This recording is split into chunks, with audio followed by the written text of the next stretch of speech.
Bonjour, bonsoir. Dans cet audio, nous allons parler du ukulélé, un instrument qui fait partie de la famille des cordes. Pour son histoire, le ukulélé est arrivé pendant la fin du 19e siècle. Il est arrivé par des bateaux portugais qui transportaient des travailleurs agricoles. Ils sont arrivés à Hawaï et sur ce bateau-là, il y avait Joao Fernandes, un des migrants, qui ne pouvait pas se séparer de sa petite guitare à 4 cordes appelée cavaquinho. Ça attire de loin beaucoup les Hawaïens qui vont commencer à en fabriquer et de ce fait, ils vont le nommer d'eux-mêmes le ukulélé. Et on pourrait comparer en fait le cavaquinho avec la guitare classique et le ukulélé à la guitare acoustique. Mais aussi, comment a-t-il pu se populariser mondialement? Eh bien, il réussira à se rendre jusqu'au King David Kalakaua, le dernier roi d'Hawaï. Ce dernier va donc tellement tomber en amour avec l'instrument qu'il va commencer à le pratiquer. Étant donné qu'il est le dirigeant du pays, il réussira à le populariser à travers tout son territoire. Par la suite, son utilisation se répandra partout dans le Pacifique, de Tahiti aux îles Samoa. Elle arrive à en devenir le symbole. Cette évolution de sa notoriété mènera à sa popularisation mondiale. Donc, le ukulélé s'est rendu ici au Québec grâce aux États-Unis qui, eux, ont pu recevoir des prestations hawaïennes qui incluaient évidemment le ukulélé. Il deviendra même pour nos voisins d'en bas un mode de vie ou même le style décontracté des jeunes. Maintenant, parlons de la structure des ukulélés. De quoi sont-ils faits? Premièrement, il faut savoir par où ils ont commencé.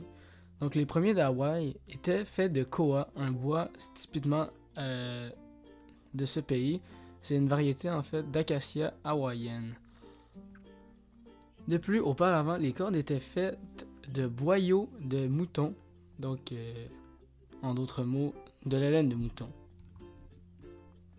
Désormais, les luthiers utilisent beaucoup plus d'essence de bois, en raison qu'il y en a plus de disponibles qu'en Hawaï. Les principales essences sont l'acajou, le cèdre, le bois de rose, le koa, l'épicéa et l'ovincole. Toutes ont leur propre ton et leurs caractéristiques. Aussi, pour les cordes, nous avons évolué vers des cordes en nylon qui procurent définitivement une meilleure stabilité et durabilité. Le matériau est aussi moins influencé par les variations de température et d'humidité, ce qui signifie que le ukulélé se désaccordera plus lentement lors de changements de ces facteurs. Aussi, on peut opter pour des cordes filées en métal pour un accordage plus grave. Les cordes entièrement de métal se posent sur des modèles spécialement conçus pour elles, parce que ceux en bois ne pourraient exécuter leurs vibrations avec autant de puissance et de résonance qu'avec celles de nylon. Il existe aussi désormais d'autres types de ukulélé que celui standard. Nous avons pour débuter le banjo-lélé. C'est un ukulélé avec le corps de banjo.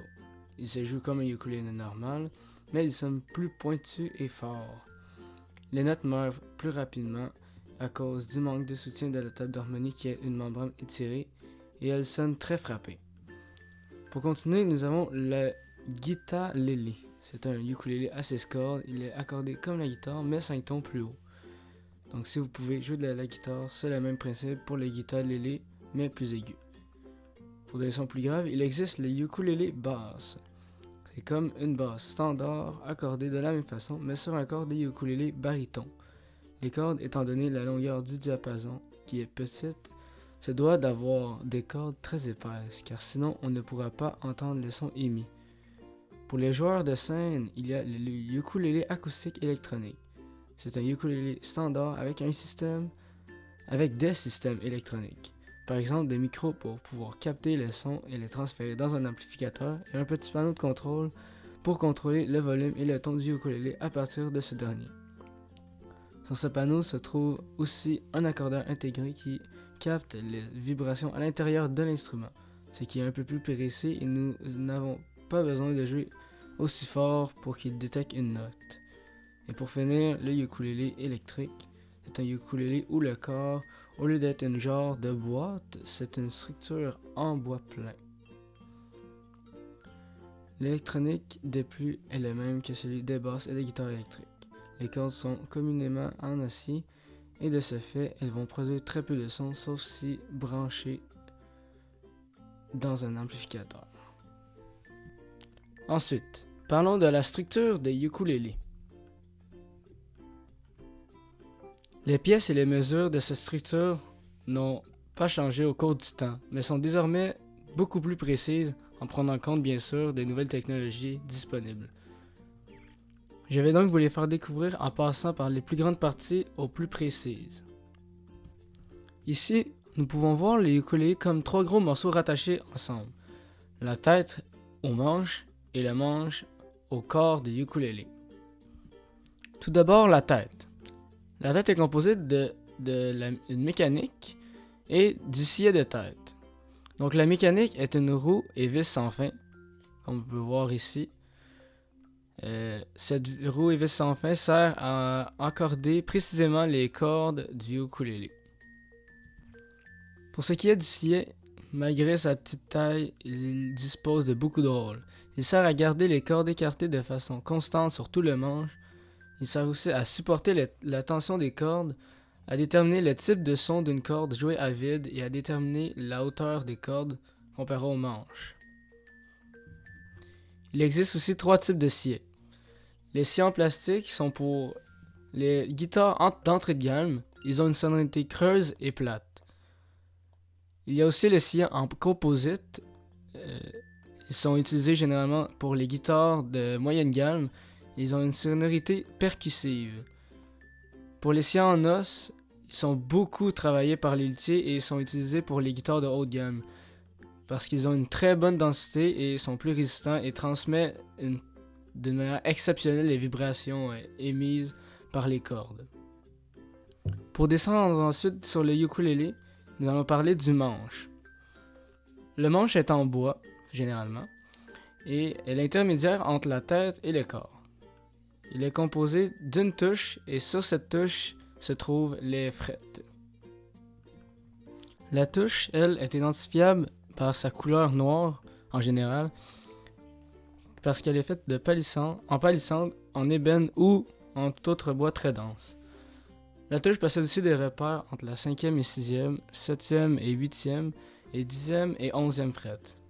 Ils peuvent être simples, doubles, ou être des motifs spéciaux comme une petite fleur ou un triangle fluorescent, disons. Célèbre ou fabricant, bien sûr. Sur cette touche, il se trouvent les frettes. Les frettes sont en alliage, et plus l'alliage a une dureté élevée, plus les frettes vont durer longtemps. Mais même si elles durent, elles vont toujours finir par s'user, et quand elles sont usées, elles peuvent provoquer des frises, ce qu'on peut entendre comme des bzzz indésirables et très frustrant pour les joueurs. Aussi, chaque frette de la tête au corps fait augmenter la note de la corde jouée d'un demi-ton plus haut. Et aussi, plus le point de contact est petit, plus la précision des notes sera précise. Quand on fabrique un ukulélé aussi, il faut bien mesurer l'espace entre chaque frette parce qu'une frette de millimètre trop bas peut gâcher totalement un accord. Ces mesures peuvent être trouvées sur internet et sont relatives à la longueur du diapason. Pour ceux qui ignorent ce que c'est que le diapason, c'est la mesure du sillet de tête jusqu'à la 12e frette doublée. On peut aussi calculer cette longueur de sillet à sillet, mais cette façon est un peu moins précise. Connaître le diapason nous sert à identifier de quelle catégorie se trouve un ukulélé et nous sert aussi à placer les frettes aux bons endroits sur la touche. De plus, le diapason influence aussi la jouabilité et le son du ukulélé. Donc plus le diapason est petit, moins les cordes seront tendues, donc il suffira moins de pression pour jouer une corde, mais il y a plus de chances d'entendre des sons parasites, c'est-à-dire les frises dont on a parlé plus tôt dans la vidéo. Aussi, plus le diapason sera long, plus les cordes seront tendues, donc nécessiteront un peu plus de pression, mais le son sera aussi légèrement plus précis. Pour terminer, le corps. Cette partie se compose de beaucoup de pièces. La table d'harmonie, la caisse, dont les éclisses et le dos, la bouche, le sied de chevalet, le chevalet et en dedans les barrages. Mais avant, il faut savoir que le corps, plus il est imposant, plus l'instrument divulguera un son plus riche et chaleureux. Et inversement pour des corps plus petits. Pour la table d'harmonie, elle se trouve devant le ukulélé. C'est sur cette planche surtout que les sons résonnent, donc c'est pour cette raison qu'elle doit demeurer la plus fine possible étant donné la petite taille du ukulélé. C'est elle aussi qui détermine en quelque sorte la forme du ukulélé, parce que de façon générale, c'est cette pièce qui est dessinée en premier par le luthier. C'est bien sûr très variable selon le fabricant. Il existe différentes formes, mais les trois les plus connues sont la forme classique, un genre de 8, la forme d'ananas, facile à s'imaginer, et la forme peanut, qui se visualise aussi très bien. Dans cette table d'harmonie se trouve la bouche. Cette bouche est en fait le trou d'où le son sera projeté et amplifié davantage. Cette bouche, en assumant qu'elle est habituellement circulaire, doit avoir un rayon assez précis selon des physiciens. Leur idée était que si on imagine le volume du corps, mais en forme sphérique, le rayon du trou devrait être, pour des raisons optimales, le quart du rayon de la boule. Ensuite, pour la caisse. Celle-ci est en réalité deux morceaux distincts. Premièrement, le dos, c'est la partie arrière du ukulélé. Cette pièce conserve le même contour que la table d'harmonie, cependant, c'est la profondeur qui est variable. Certains ukulélés, au lieu d'un dos plat, en ont un arrondi, ce qui procure légèrement plus de projection, donc de volume et de puissance. Mais ce critère dépend du confort emmené au joueur. Le deuxième morceau sont les éclisses. Ce sont les planches de bois minutieusement calibrées et amincies qui auront une largeur prédéfinie. C'est cette largeur qui détermine la profondeur du ukulélé. De plus, ces éclisses sont cintrées, donc courbées soit avec de la vapeur d'eau ou des rainures, et elles ressemblent le dos et la table ensemble sans qu'il y ait d'espace où l'air peut passer. Pour continuer, le sied de chevalet a la même définition que celui de tête, mais est emboîté dans le chevalet, qui lui est la partie où les cordes y sont attachées. C'est celui qui va transmettre les vibrations à la table d'harmonie. Ce morceau de bois tient en place grâce à un collage très solide qui est soit fait d'acajou, de palissandre ou en ébène. Finalement, à l'intérieur du ukulélé se trouvent les barrages. C'est grâce à eux si la table d'harmonie ne se brise pas. Ce sont des barres en bois installées à l'intérieur du ukulélé, sur le dos et la table d'harmonie, mais davantage sur cette dernière. Cette planche est très fine, donc très fragile. Ce sont des barres pesées et placées stratégiquement afin de bien répartir la force des vibrations, mais sans interférer avec elles. Maintenant que vous en savez un peu plus sur le fonctionnement du ukulélé, je vais vous expliquer grossièrement comment les ukulélés arrivent à émettre des sons, et je vais vous expliquer pour finir comment jouer du ukulélé. On peut aussi faire sonner les cordes avec plus de volume si on les gratte avec plus d'énergie. Donc, la physique du ukulélé. Pour commencer, il faut savoir que le son est en réalité des vagues ou vibrations mécaniques qui se propagent en ondes. Elles déplacent et compressent les particules dans l'air autour du point de départ de celles-ci. Ces vibrations peuvent être perçues et entendues par l'humain grâce à l'ouïe, un système de transfert des vibrations reçues. Les notes ont différentes fréquences, et ces fréquences sont calculées par le nombre de vagues qui atteignent une cible par seconde et l'unité correspondant à ces fréquences sont les hertz. Plus la fréquence est haute, plus le son sera aigu, et c'est le principe contraire pour les fréquences plus basses. Les cordes émettent donc elles aussi leur fréquence quand elles vibrent, et c'est pour cela qu'on utilise les clés quand on accorde l'instrument, car elles servent à serrer ce qui en quelque sorte raccourcit la corde, juste assez pour qu'elle émette le bon nombre de hertz. Par la suite, on se sert des frettes pour raccourcir la corde pour qu'elle vibre plus rapidement, donc sonne plus aigu, sans qu'on ait toujours à jouer avec les clés. Aussi, plus les vibrations ont une plus grande amplitude, plus le volume sera fort. Donc on peut la faire augmenter en ayant un corps plus imposant et profond, car c'est cette structure qui amplifie les sons.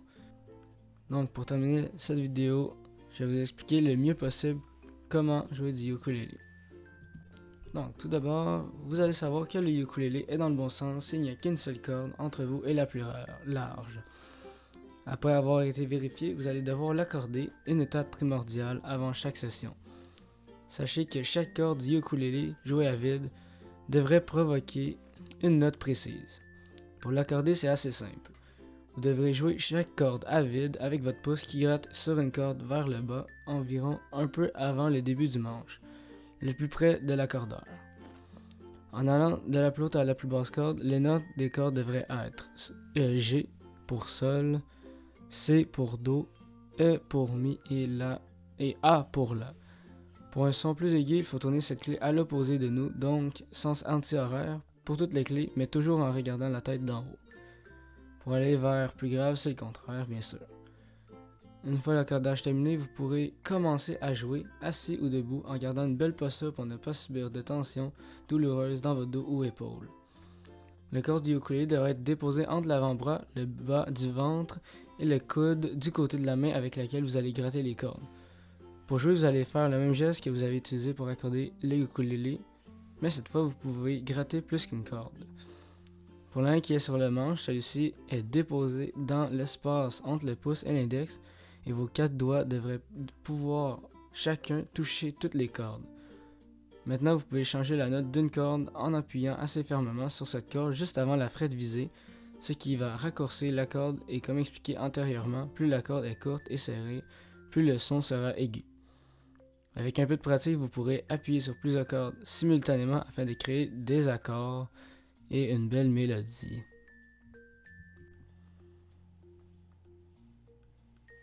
Donc sur ce, je vous remercie énormément d'être resté jusqu'à la fin. J'espère que vous avez appris durant l'audio et je vous souhaite une belle vie. Au revoir.